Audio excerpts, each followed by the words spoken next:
The coordinator for strategic communications at the US National Security Council, John Kirby, he stated that according to intelligence data, Russia acquired ballistic missiles from North Korea and used them during the recent strike of Ukraine on December 30th, 2023 and on January 2nd, 2024.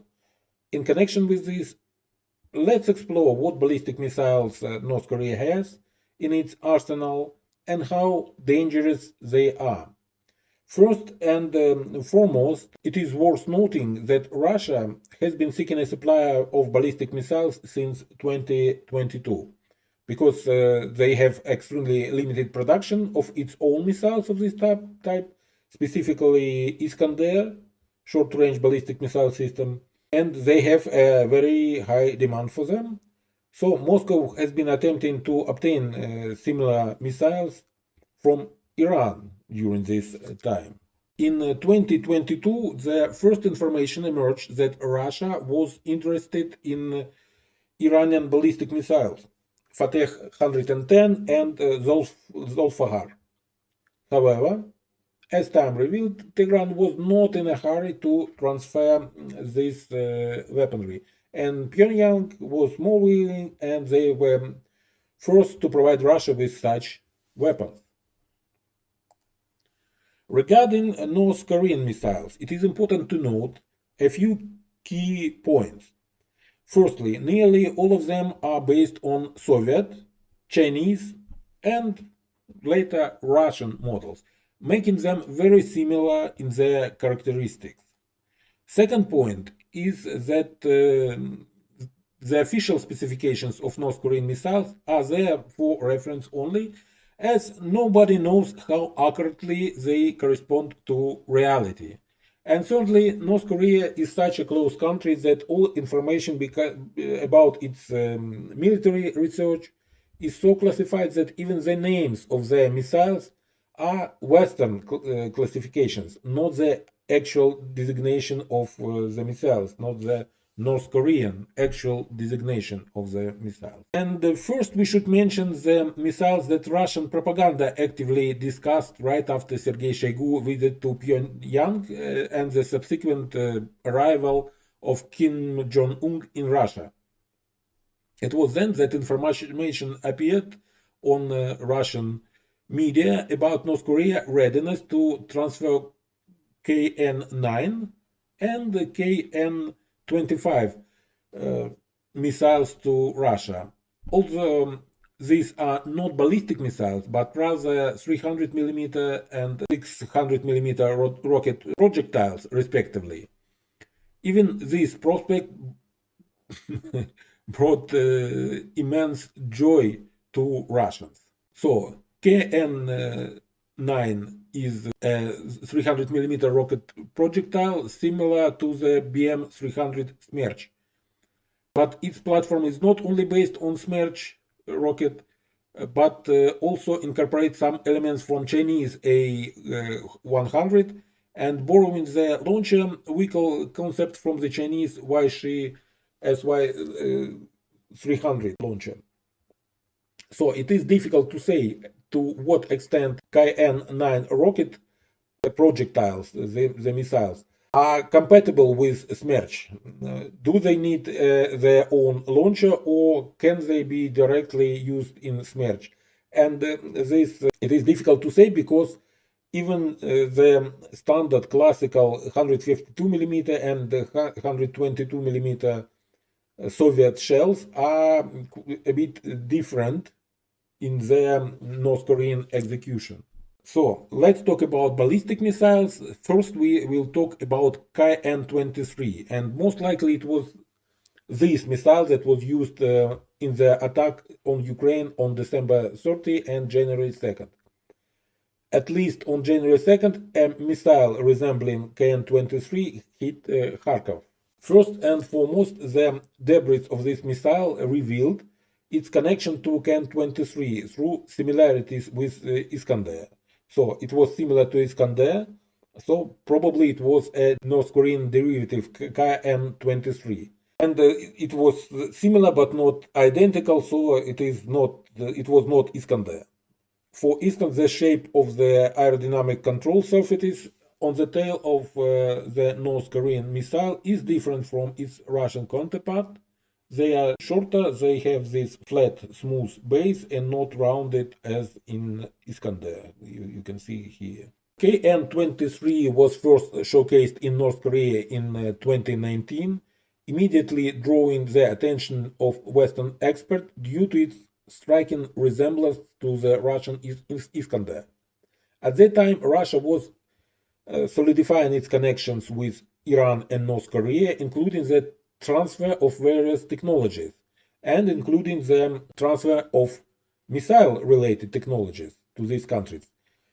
And it was after 2014 that both Iranian and North Korean missile program experienced an unprecedented leap, and KN-23 in particular pointed directly why they experienced this unprecedented leap and pointed directly to those who supported these despotic regimes, to Russia. So, regarding the characteristics of KN-23, according to publicly available information, it has a range of 690 kilometers, a warhead mass of 500 kilograms, and a total weight of 3.4 tons. So, some specifications, except for the warhead mass, they are significantly better than the characteristics of the Russian Iskander, which raises doubts about their realism. It means that North Korea managed to develop a missile based on Iskander in 2019 with specification surpassing the Iskander, and Russia couldn't achieve the same performance in 4 years. It is highly doubtful. And by the way, during demonstration meant to intimidate their enemies, this demonstration test launch was in August, and the missile flew only 430 kilometers, not 690 kilometers. So it is really a further cause for thought. Then there is another one. It is KN-24, and this missile bears a striking resemblance to the American 140 ATACMS, with the main difference being its aerodynamic fins located in the tail section, which are fixed rather than foldable. So this one, they are not foldable, and instead of round container, they need rectangular container to be launched from.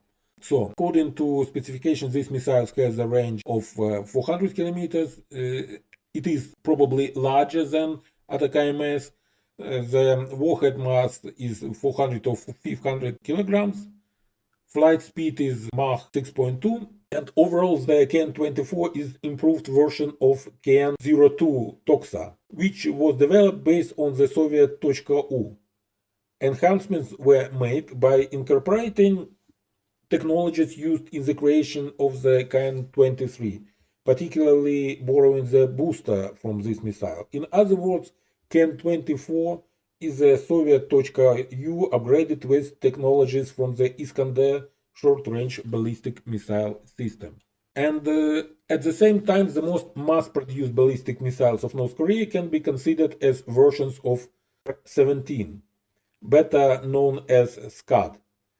The Hwasong-5 with a range of 300 kilometers and 985 kilogram warhead, which is a copy of Soviet missile with minimal changes, and the Hwasong-6 with a smaller warhead, ranging from 700 to 770 kilograms, but an increased range of 500 kilometers. And these missiles date back to the late 80s, early 90s, and the latest version of the North Korean SCAD among short-range ballistic missiles is the KN-18, first launched in 2017.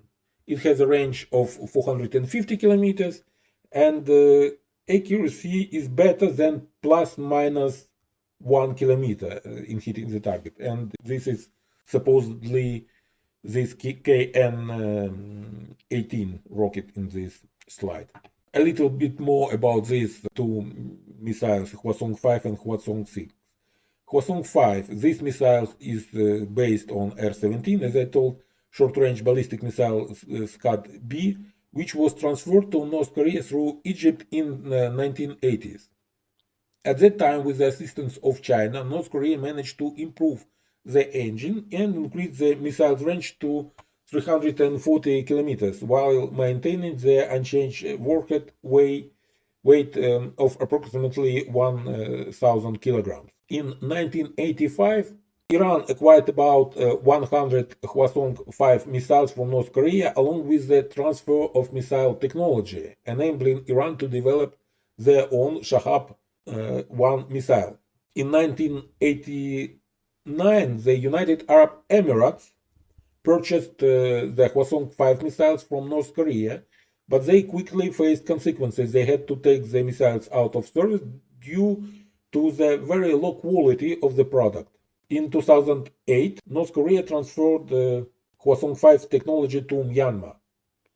In 2017, an upgraded version of the Hwasong 5 missiles with highly maneuverable features was tested, receiving the designation of KN-21. The maneuverability of KN-21 allowed for greater precision, and however, after this test, Pyongyang shifted its focus to KN-23 missiles because Scud was very old platform, and Russia gave them access to more modern Iskander platform. And about Hwasong 6, this missile represents further development of the Hwasong 5. Hwasong 6 differs from its predecessor in an increased flight range up to 500 kilometers, but a reduced warhead mass of 770 kilograms. The length of the missile body was also extended by 25% to accommodate a larger fuel supply. Over 9 years, North Korea produced up to 1,000 of these missiles, and half of which were exported to Iran, Syria, and Yemen. So to conclude, as of today, North Korea possesses an extensive range of ballistic missiles of various types, developed based on Soviet, Chinese, and Russian technologies. An important aspect of is that some of these missiles were either created in North Korea or underwent profound modernization, allowing for performance improvement after 2014, during the period of close ties between North Korea and Russia.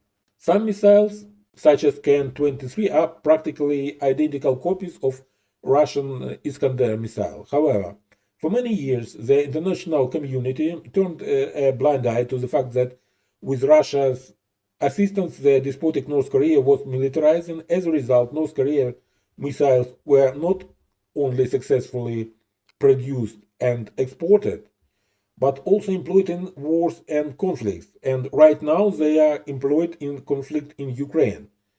Over the past decades, North Korea has not only managed to produce hundreds or even thousands of ballistic missiles, but also supplied them to many countries with which Russia maintains good relations. So we should not rule out the possibility that Moscow will attempt to acquire these missiles not only directly from North Korea, but through these third parties. That's all for today. Thank you for watching, and have a nice day, and Slava Ukraini!